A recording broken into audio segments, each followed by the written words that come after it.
Hi guys. तो paper आपका आज का अच्छा गया होगा।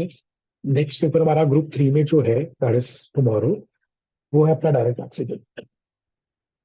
Since we are very short of time और अपना डायरेक्ट टैक्सेशन का सिलेबस बहुत ही ज्यादा लेंदी है, तो ये मैंने कुछ एक प्लान आपको मैं दे रहा हूँ जिससे आप डायरेक्ट टैक्सेशन की प्रिपरेशन कर सकते हो। सबसे पहले आज आप एग्जाम देके जब घर जाओगे तो सबसे पहले आप एक बार रेसिडेंशियल स्टेटस गो थ्रू कर लो। Since last 2-3 terms it has been a trend, institute residential status का क्वेश्चन पूछती है। सम्स करने में हमें नहीं जाना because we don't have sufficient time. हम सिर्फ रेसिडेंशियल के प्रोविजंस एक बार ही रीड करें। Then second important thing will be deductions के प्रोविजंस, बिकॉज अपने को है ना, स्पेशली नॉन रेसिडेंट के सम्स में और इवन अदर सम्स में भी डिडक्शंस के एक दो पॉइंट्स होते ही है। तो सारे डिडक्शंस के प्रोविजंस आप फटाफट से रिवाइज कर लो। एक बार ऑल्टरनेट टैक्स डिजाइन के रेट्स देख लेना, क्योंकि लास्ट टाइम भी इंस्टीट्यूट ने जब डबल टैक्सेशन का सम पूछा था तो उसमें नीचे मेंशन था कि टैक्स आपको 115 बीएससी से गिनना है। सेक्शन खास ध्यान रखना। Then we move to the most important chapter, assessment of company, जिसमें मैट भी है आपका, ऑल्टरनेट टैक्स डिजाइन भी है। ऑल्टरनेट टैक्स डिजाइन के आपको सारे रेट याद रखने हैं। मैट में हर एक वैरायटी का एक एक सम देख लेना, without MAT, only MAT, and यहाँ पे मैट और नॉर्मल प्रोविजन दोनों अप्लाई होते हो। और एक सम अब देखना आपकी पादुका में लास्ट में एक सम दिया हुआ है जिसके अंदर है ना ऑल्टरनेट टैक्स डिजाइन अप्लाई हो रहा है कंपनी को। वो भी एक सम आप गो थ्रू करके जाना।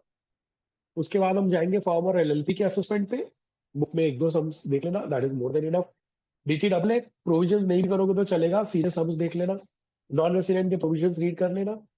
देन हम थियरी पे जाते हैं, return of income and assessment. पहले एक बार प्रोविजन रीड कर लो, and if time permits, time मैंने जो टाइम डेडलाइन दी है वो फॉलो करना। If you have sufficient time तो केस स्टडीज आप पादुका से रीड कर सकते हो। Same goes with appeal and revision. Transfer pricing पे जब जाओगे सारे सम्स आपको करने हैं। एसोसिएटेड एंटरप्राइज की डेफिनेशन करनी है, और सम्स मॉड्यूल और पादुका दोनों से सारे सम्स कर लेना। अपने को कहीं पे भी कुछ लूप होल नहीं छोड़ना। 40 मार्क्स का अपना वेटेज है इंटरनेशनल टैक्सेशन का, वहां कुछ रहना नहीं चाहिए। देन एडवांस रूलिंग का प्रोविजन आधे घंटे में हो जाएगा, उससे ज्यादा टाइम नहीं लगेगा, उसके कोई केस स्टडीज तो है नहीं। डीएआर के प्रोविजन कर लेना। ये इतना कम से कम आप आज खत्म करके सोओगे ना, रात तक ये कंप्लीट कर ले तो आपका एक बारी ओवरऑल सिलेबस गो थ्रू हो पाएगा। नेक्स्ट डे मॉर्निंग में एडवांस टैक्स और इंटरेस्ट का एक एक एग्जाम्पल दिख लेना। टीडीएस टीसीएस के रेट्स रीड कर लेना। ट्रस्ट और अदर एंटिटीज का एक छोटा सा पार्ट है अपने मॉड्यूल में जो मैंने आपको करवाया था, REIT investment fund securitization trust और उन सबका, वो देख लेना। Then go to search and survey, and lastly penalties अगर इफ टाइम परमिट्स, वैसे वहां तक टाइम आपके पास बचेगा नहीं। तो this could be the planning for a day जहां से आप डायरेक्ट टैक्सेशन पूरा कंप्लीट कर सकते हो। टाइम डेडलाइंस बहुत इंपॉर्टेंट है, वो फॉलो करना तो आप सब कुछ कवर कर पाओ। आप सोचोगे मैं बैठ के सारे सम्स कर लूं तो वो नहीं हो पाएगा, उसमें फिर आपका सिलेबस छूट जाएगा। ओके, तो this is the way you can plan it out. Okay, thank you.